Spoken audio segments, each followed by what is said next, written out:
Hello, everybody, and welcome back to Curtis's Podcast Network. And this is This AFC South Show 165 as we react to Week 6. With me, as always, my resident Colts man, Jeff Steckel, a.k.a. Walk Softly and Carry a Big Stick. What's cracking? Not a whole lot, man. About to do a unstable recording after this, so be on the lookout for that. Please like, share, and subscribe. Help us out. Yes. Please. We need to pump those numbers up on Unstable.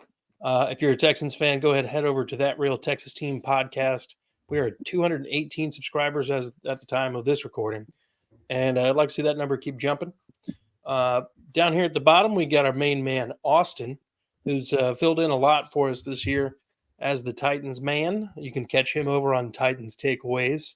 Hold It Down with Denise and Brian. You can actually catch we might even go live later on tonight as we react to the Titans game. So, Austin, what's up, man? Nothing much, man. I've been traveling. I'm a big Tennessee sports fan in general, and all of our sports teams are not doing too hot. So it's just tough. It's a tough time to be a Tennessee sports fan, but we'll get there, man. Looking forward to a good show with you and Brian after this one for the Titans Takeaways. Come on over, show your love, show your support, get some inside scoops on what the Titans are going to be cooking up, which will probably be a top 5 draft pick coming up. But yeah, could be worse. I could be a Jags fan. Yeah. Speaking of which, Isaiah, Trevor, nor Eric could be with us tonight because they are actually recording Third and Teal at this moment, and they couldn't get any other time, so gave them a pass on this one. It's all right. We're just going to clown them the entire time. But go ahead, head over to Third and Teal, hit the like and subscribe buttons and the notification bells if you're a Jaguars fan. Hell, if you're just a fan of good podcasting. But go ahead and hit the like, subscribe, and the notification bell here on Curtis's Podcast Network. We're at 526 the last I checked. So we keep booming. We keep booming. So let's fucking get into this. Injuries and other news. I'm going to hit the Jags and the Texans real quick, and then I'll let you guys go. The team is injured.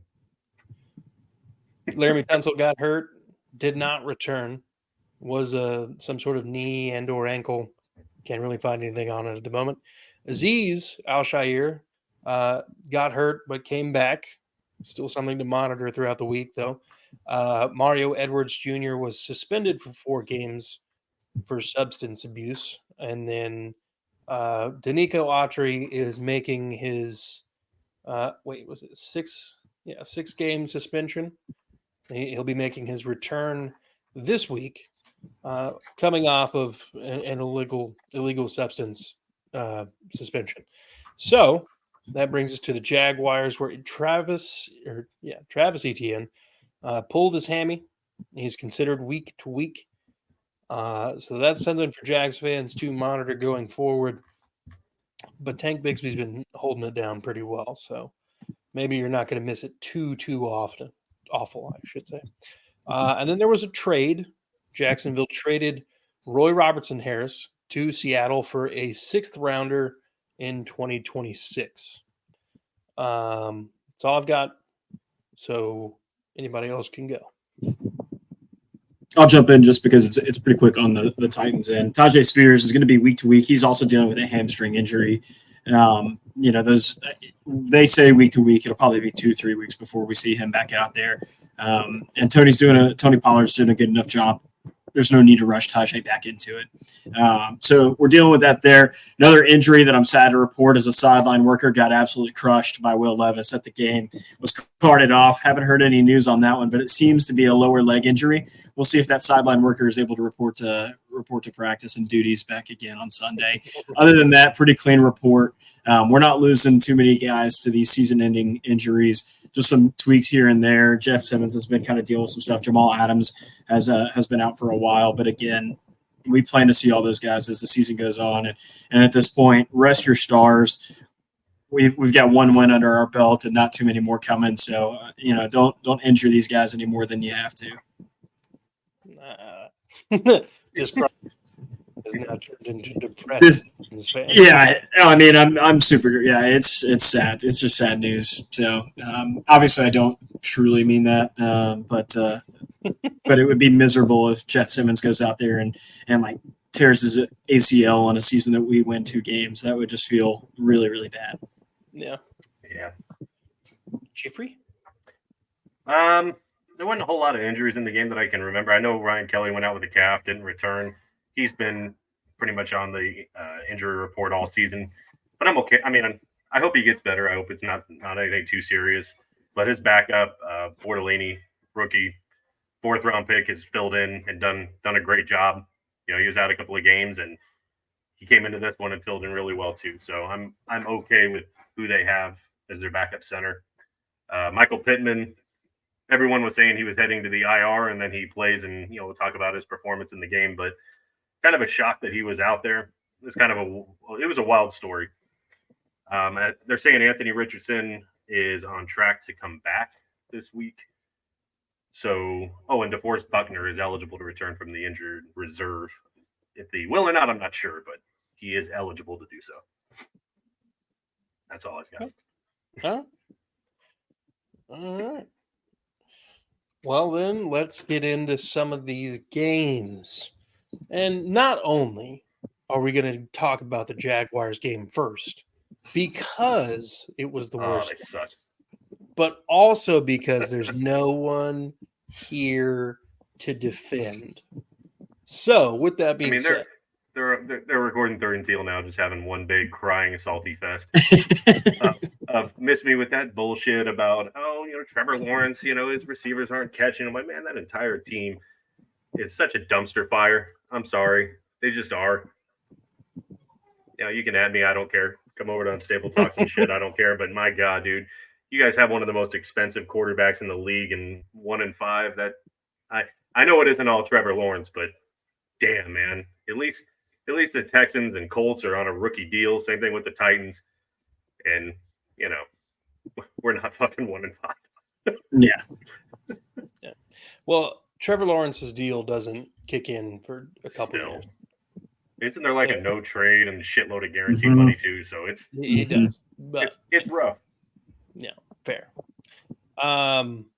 Yeah. No, the game against Chicago, it's so bad. like in the preview, I'm like, you got all the tools to beat him. You got every opportunity in the world to beat him. Hell, the Titans almost beat him. Had it not been for Will Levis forgetting that you can't just floopy-doop a pass out to the sidelines 30 yards away from you and not have bad things happen, the Titans have 2 wins on the season at least. But instead, Jags go out there and shit the bed. Shit the bed is gentle. Yeah. I feel like. I mean, they were home away from home in London.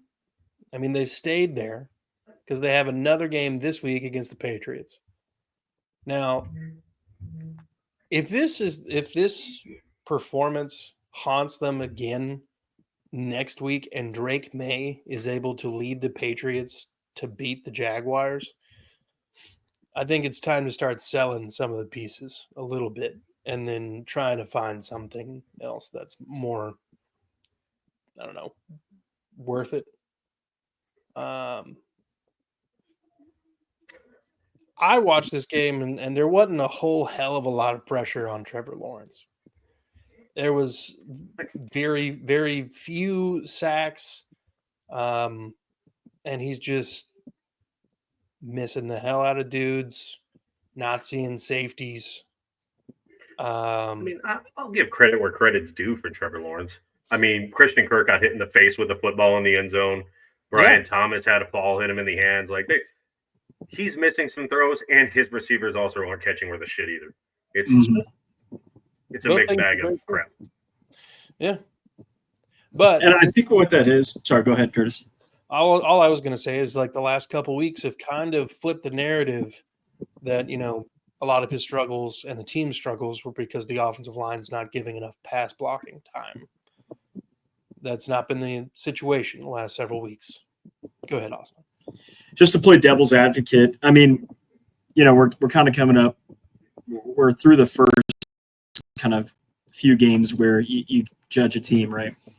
Part of the issue, I believe, is that that offensive line was the issue for the first few games there, and it did not give the offense a chance to gel at all, right? And so Trevor never found his rhythm. He's used to being constantly under duress. His receivers aren't used to getting a ball right in the hands because their QBs usually getting sacked. I think that we're just seeing the last of the negative effects from a bad O-line.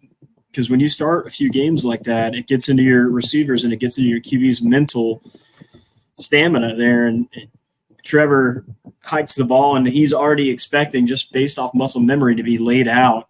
And so he's rushing balls that he shouldn't just because he's anticipating that pressure, even if it's not even coming. He's seeing ghosts out there. And again, I don't think the receivers are used to having balls dropped right into him because they're like, I'm going to run this route.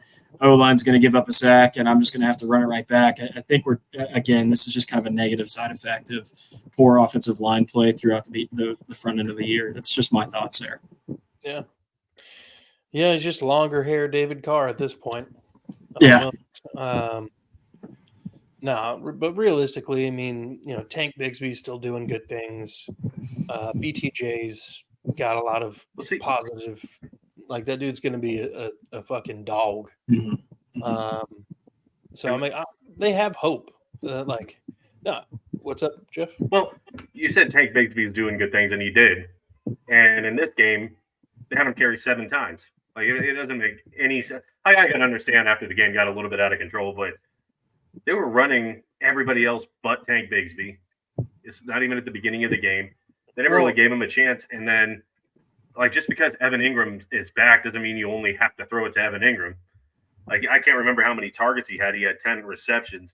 And it's like Brian Thomas went fucking off last week, and he gave him, like, he had 3 catches. Like, he did drop one, but he's still your biggest playmaker. It's like it's like they're still trying to figure out what they're doing and what they should be doing. Mm-hmm. Well, I mean, Evan Ingram was like a top 5 pass catcher last year. In terms of statistics, he had like 114 catches.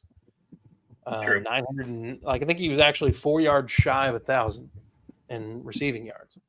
So Trevor's got a confidence in him that I don't think he's got with Gabe Davis.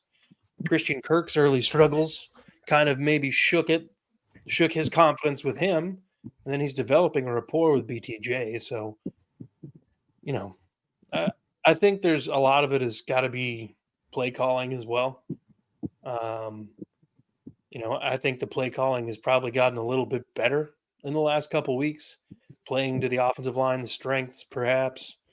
But I don't know. This Jaguars team is by far the most vastly underperforming team, in my opinion. That isn't to say that the Titans aren't also vastly underperforming, but they're not paying or going to be paying Trevor Lawrence a lot of money. Yeah, the cost to production ratio is way off with the Jags. That is the CPN. I'm glad you guys have seen that too. Yeah, absolutely hilarious. The CPN isn't there. Well, look, I think they'll probably have a get-right game against this Patriots team. They're not good. The offensive line's terrible. Drake May will be in his second start. Now he's going overseas and playing a defense that's been there already. In theory, they're probably going to win this game. I don't really see a world where Drake May goes over there and wins in his second game against the Jaguars team. That is honestly probably the most pissed off group of people on the planet right now. At least the coaching staff is. We can tell you that for sure. Maybe not as bad as the Cowboys. Oh man. Yeah, Jerry Jones is gonna kill someone. Yeah, you love it. All right. Any more Jags comments before we flip the script? No, they're terrible. Jaguars. They are. I know. You're sitting here thinking, "What's a Texans fan about to tell me?" Just wash it away. See, we got all blurry because it was zenning the fuck out. Just wash it away. Move on. You're playing the Patriots now. There's no Tom Brady. You're fine. You're not going to go 1-6, right? I mean, you're going to be fine. Who do the Jags? Oh, the Jags. Yeah, never mind. Go ahead. Yeah. All right. Well, that brings us to the only division game as far as two teams in the division playing each other. Let's talk about the Titans. Austin, your boys lost 17 or 20-17. 17 points a lot this year, it seems like. What was it? Was it a couple years ago where they like beat everybody by like they could only score like 24 points or whatever? Oh man! So do you want me to start on just the Titan side here? Yeah. Well, I mean, here's why we were in it. We were in it because we played to our strengths most of the game, right? Tony Pollard put the game on his back. He had a solid game there, a good playmaker there. DeAndre Hopkins kind of showed up and was productive there. And our defense did enough to stop old man Flacco from scoring every drive, right? That's why it was a close game. Why we lost is because Calvin Ridley went 0 for 8, right? 8 targets, no catches. That's awful. It's not great. Like that is so bad for a receiver of his talent that we were paying as much money as we are, right? Some of that most of that I'm gonna throw on Will in the offensive line. But 0 for 8 is just miserable to somebody who should be your number 1 or at least a close number 2 receiver. And that's really play calling, penalties. It was 11 penalties. Let me get the exact yardage here. Give me 2 seconds. But this is a coaching issue, and it'll lead me into a not overreaction, but something that I want to kind of hit on. Where did it go? While you're looking for that, there was a press snippet of Calvin Ridley saying that they got to get him the expletive ball earlier in the game. Yeah. So he could you had 8 chances there, bud. Yeah. And I somewhat agree with him. And actually, Coach Callahan came on and said that, you know what, he's absolutely right. It was lack of intent. It was Callahan's exact quote there. It was lack of intent to get him the ball that kind of had him in a rut there. So Callahan kind of sticking up for his receiver there and saying that he's right. It was 11 penalties for 113 yards. That's awful too. When you eclipse triple digits, it's time to take a hard look at yourself in the mirror. It felt like when we were finding a groove, there's a penalty that set us behind, right? And we're not good enough to shoot ourselves in the foot. If we're going to be this kind of team that grinds it out and only scores 17 points, we have to play a clean game. This is the only way we win these games. You play a clean game, you get the other team off the field on 4th down, right on 3rd down there. And we couldn't do that. It was a hard, ugly game to watch. It's been a hard, ugly team to watch for the first little bit here. And we're playing the Bills next week. So you're staring at a 1-6 record right in the face. And when your team is committing 11 penalties and you bring your dad in to change the offensive line and it hasn't changed at all, I'm starting to question what's up with this coaching staff. Like, is this really what we need to be looking at here? Is this the future? I'm not saying fire Brian Callahan tomorrow or even any time this season, even if we don't win another game, but it's on my radar that he may not be the answer for the Titans fans. It sucks that we let Mike Vrabel go. I didn't think I'd be saying that at this point in the year, but it's kind of feeling like Mike Vrabel at least would have had the team a little more disciplined and turn over the ball less. Those are my thoughts. Will Levis isn't the answer. That's where I'll end it there. Will Levis will be a stopgap for the rest of the year, and then we'll replace him next year in the draft most likely. Jeff? Yeah, I remember the announcers talking throughout this game, and since you kind of left off on Will Levis, they were saying how he's playing a clean game, he's not making the big mistakes, and I think then he makes the biggest mistake of the game where he just fucking airmails a ball that, I could have gotten up, made a play to Nachos, taken a dump, came back, and the ball was still in the air. sailed right into the hands of Blackman, and I'm like, well, there's that big mistake that they were just talking about. Like, can't throw that ball. And he's good for at least one a game. I mean, it's just who he is. But there wasn't. I think the only really big negative in this game for the Colts again was on defense. And I know it's weird saying that, but the Titans' offense just isn't great. So you allowed on a 3rd and 19 a rushing touchdown to Pollard to go for 23 yards. Like that's bad. That's really, really bad. The Titans still ran the ball pretty well in this game. I mean, over 120, 130, somewhere in there. And again, they let up that 23-yard rushing touchdown on a 3rd and 19. That just can't happen.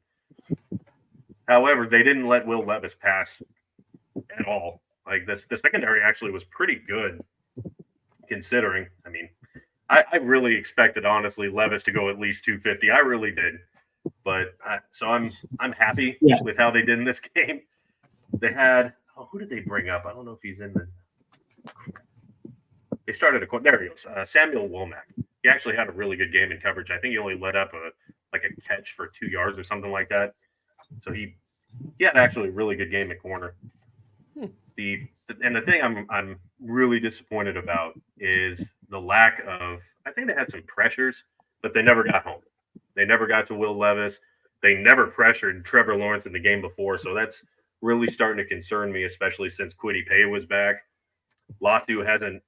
He had a couple tackles, but just that pressure rate again. I was harping on it all year last year. It's just not happening. That's something that Gus Bradley's going to have to change. I mean, I don't know how you do it. I don't know if he's not going to change his scheme. He's just going to do what he's going to do. But that lack of pressures is really starting to irritate me, especially when you have a guy like Latu. It doesn't seem like he knows how to use him. I don't know if he's necessarily the type of guy that you have. He's a down lineman every single play. I'm not really sure if that's his style. He seems more like a speed, finesse edge rusher, not a bull rusher. So, but it's how he's using him. It's how he's going to keep using him because it's Gus Bradley. But positives. Michael Pittman didn't think he'd even be out there. Some were saying injury reserve. He comes out and has himself a nice game. He had a few catches, but I think he had a first down, and of course he had that kind of an ill-advised throw from Joe Flacco. Like he was, off his back foot, kind of just hurled it up into the end zone. It was almost like the Will Levis interception, except Pittman comes down with it. So from a guy that had a messed up back, and then all of a sudden he's catching a touchdown like that, that was pretty good to see. I think it's time that Trey Sermon takes a third string, or maybe, not a Colt anymore. 18 rushes for 29 yards is pretty abysmal. That's Trent Richardson or worse numbers. So Tyler Goodson had himself a nice day. He ran almost 6.5 yards per carry. He had 4 catches in there. So I think Goodson has actually earned the number 2 role behind Jonathan Taylor when he comes back. Flacco didn't have a monster day. He did. I think he missed Alec Pierce on a deep throw, if I'm not mistaken. And then there was another one that was pass interference on Snead. Yep. So Pierce, he didn't have any catches, but he had a few targets. Like I said, he drew the pass interference. So he made an impact on the day. Josh Downs had another great game, great touchdown. Mo Alley-Cox getting involved in there. I saw him come down with that big catch over the top and took a shot in the back and just powered through it. So offensively, there's still a lot of positive. I just think that this defense is still very much a work in progress, but it's Victory Monday. It's Victory Week over the division rival Titans, who it never was. I'm happy. It was a good game. That opening drive was, and then for some reason they kind of went away from what worked, but it kind of set the tone for the game. So it was a really good opening drive. Yeah, and on paper, right? Neither team allowed a sack. 1 turnover per team on each side there. You'd think this is a clean game, but then you look at the Titans QB and you're like, why is Will Levis only throwing for 95 yards? It's tough. And we all know that the common myth, or I don't know if it's a myth or if it's statistical, but when your young QB is struggling, you got to get him in a rhythm, right? You got to throw those short passes. And and I don't just mean screens, right? I don't just mean screens out wide that get blown up immediately. I mean these quick slants that you want your tight ends being big bodies to get in front of and catch a ball. And I really don't see a lot of that. All right, back to the coaching here.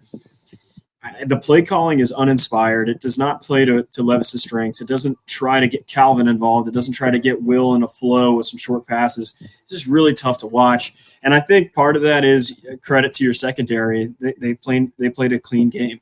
Your whole team did. I think you guys had like 4 penalties to our 11. That's a clean game. That's another reason you guys won.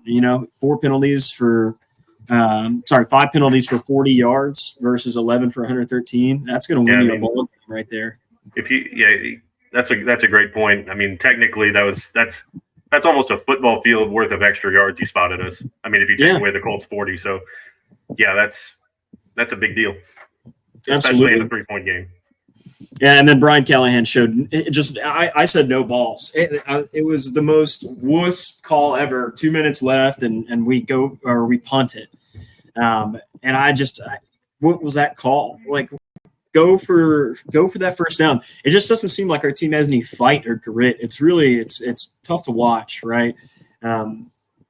Callahan seems just like a vanilla guy who's just not going to win anything for us. But that's just me. That's just the record talking. So we'll see what happens.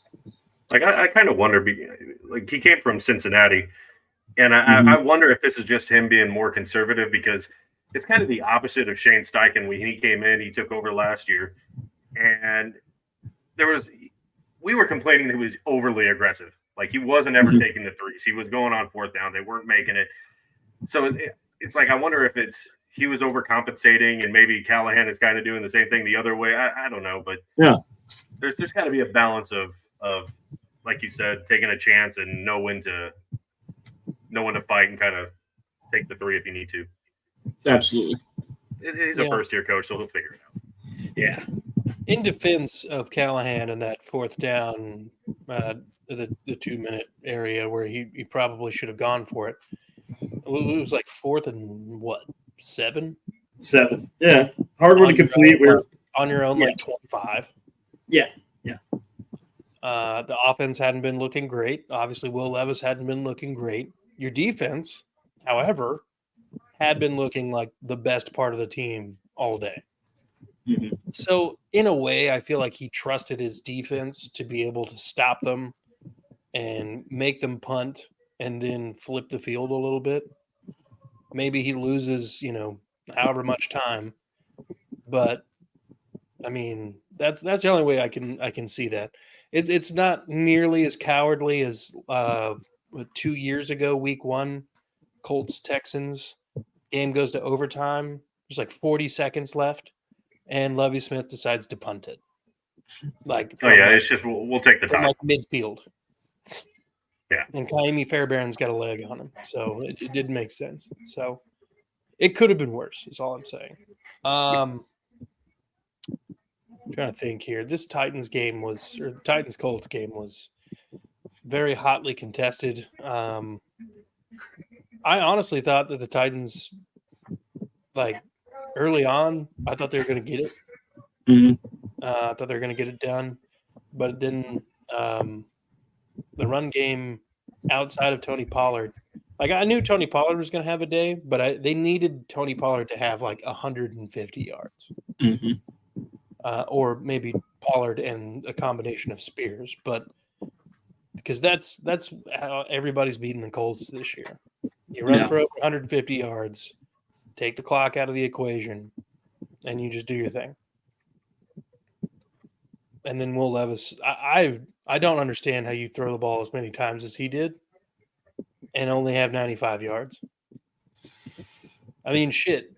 A couple weeks ago when Houston played Buffalo, Josh Allen went 9 of 30 and had 131 yards and a touchdown. On 9 completions. I don't know. I have no answer. I mean, no, I agree. That's abysmal. That's pathetic. There's a bunch of words that come to mind, but yeah. I also think it's pretty pathetic that wide receiver who had 8 targets says he needs more targets. Like, this isn't T.O. This isn't Jerry Rice in his prime. This is Calvin Ridley, dude who's probably going to be gambling on the game anyway. That's why he's so pissed. That's why he didn't get. Here's the- Do you know what the odds were for me to have 8 catches and 0 or eight targets and 0? I took the bet on it. You know how much money I made? Ain't football anymore, bro. My family's set for life. I own Walmart. I own 22 kookaroos. How many kookaroos you own? All right. Well, look, let's pivot now to the Texans absolutely murdering the Patriots. This was as expected. Joe Mixon and Dameon Pierce returned for the first time since week 2. And it was every bit of what we thought it was going to be. 13 carries for Joe Mixon. I can't even remember how many it was for Dameon. 8, I think. 8 carries for Dameon. Had 76 yards and a touchdown, a long of 55, 56. And then Joe Mixon, 13 carries for 102 yards, a touchdown, and 30 yards receiving and a touchdown. These guys were the offense. Stroud threw 3 touchdown passes. I don't even think he eclipsed 200 yards. His one interception on the game, Dalton Schultz had a pretty good bead on a touchdown catch and then just doinked his hands. And one of the safeties came by and scooped it up. So that's happened a lot this year. That's kind of annoying. But beyond that, as advertised, the offensive line for the Patriots is not very good. Drake May making his first start had a lot of instances of like, all right, this kid might be something. Throwing 3 touchdowns on a Patriots team that coming into that game had only had 2 touchdowns in the prior 5 through the air. So, I mean, he's immediately kind of changing the trajectory. That's why I kind of think the Jags are in a little bit of danger of going 1-6, but it just matters, which Jags team shows up. Beyond that, I mean, Will Anderson had 3 sacks, 4 tackles for loss, an absolute beast, without a doubt. We had 2 interceptions of Drake May and 2 forced fumbles for a total of 4 turnovers. This was the proverbial get right game, and it went exactly the way we needed it to. With that being said, because there's really not a lot to say about this game, and other than the fact that Tunsil got hurt and didn't come back, and nobody noticed because the tackle Blake Fisher played so well. Something to monitor going forward, but Blake Fisher, the 2nd-round draft pick this year, is playing pretty damn solid. He played last week at right tackle. It's his 2nd time filling in for Laramie Tunsil from injury at left. So, I mean, the swing tackle versatility is hype. And I'm glad that he's not causing a lot of penalties. He's a clean blocker. He's not jumping off sides all the damn time. I don't want to hear his name. And guess what? I don't hear his name. And that's solid. That's all I can ask for out of a rookie offensive lineman. So with that being said, y'all, thoughts, Texans, Patriots?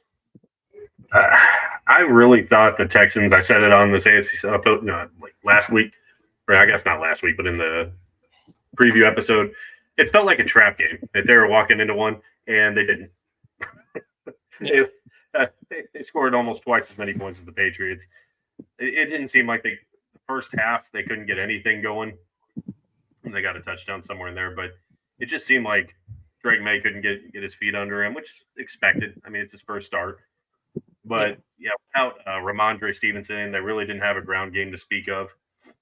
Drake May was pretty much their only real threat at rushing. Yeah. So he had 38 yards on the ground and 5 carries. I mean, Antonio Gibson had 13 carries for 19 yards. I don't think that throwing 3 touchdowns is anything to scoff at, though. So all things considered, I think Drake had a good first game. Yeah. Against a tough opponent. And I mean, but I I said this looked like it could be a trap game. I also said it's probably a game the Texans run away with, with or without Nico Collins. Yeah. But Stephon Diggs kind of did what I thought he would. He didn't get. I kind of thought he'd be close to like 100, if not more, but still got 77 and a touchdown. Joe Mixon. I was surprised with Dameon Pierce. I kind of expected that with Joe Mixon back in the lineup, but I didn't expect Dameon Pierce to also have himself a nice day. So they pretty much did whatever they wanted when they wanted against the Patriots. So yeah, like you said, it was a good get right game because it seemed like for a couple games there they kind of struggled, but yeah, it seems like they put it all together. Yeah, I agree. There's really no surprise with the end of this game. It kind of went as everybody expected. One of the few games that went how I predicted. So you guys are playing clean ball right now. It must feel nice. It is pretty nice. I'm not gonna lie. All right. Well, look, do we have any closing comments? Because otherwise, I think this is a good spot to go ahead and wrap this sucker up and kind of plug the next preview will go live. What's up? Sure. I will say, and I'm a little bit irritated that I did it. On Unstable and Titans Takeaways, I said that the Colts were going to win 20-17. And then I came onto this AFC South show and I bumped it up to 28-17. I'm a little bit annoyed that I did that. It would have been my first time. Because you got to go with your last prediction. So, but man, if I hadn't changed it, I should have stuck with my gut. I would have been the second person to do it. Isaiah did it last season, if I'm not mistaken, and it would have been nice. Yeah. Oh well. One day, Jeffrey. One day. That comes. Maybe one day the Titans will score more than 17 points. Well, obviously we did it against the Dolphins, but that is just our magic number this year. 17. Miserable. You know why? Ryan Tannehill. Why? Yeah. The curse of Tannehill. Oh, it's the Tannehill curse. I love it. I love it, man. As he left, you will never score more than 17.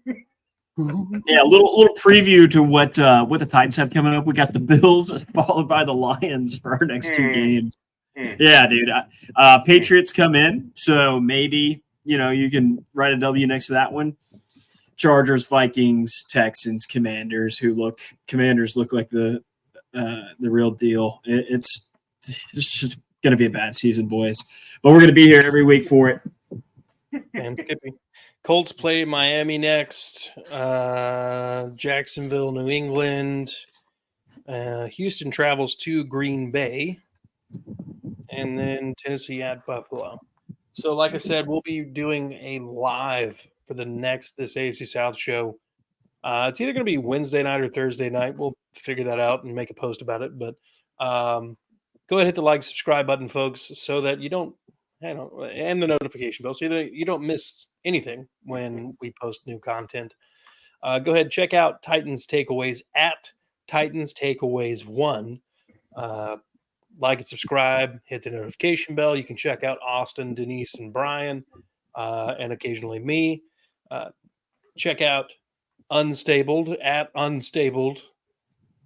I don't think it's one. I think it's just is it one? I think there is a one. Not to be mistaken with Unstable 2. I do not affiliate with Unstable 2. Check out Jeff and Justin and Alex as they break down the Pony Boys.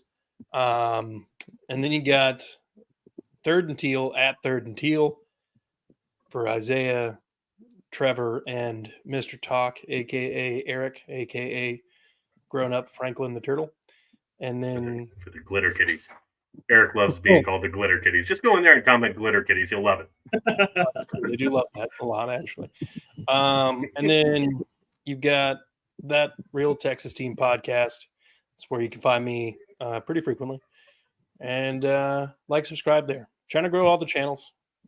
If you're an AFC South team guy, you found the right spot. So without any further ado, folks, be good people.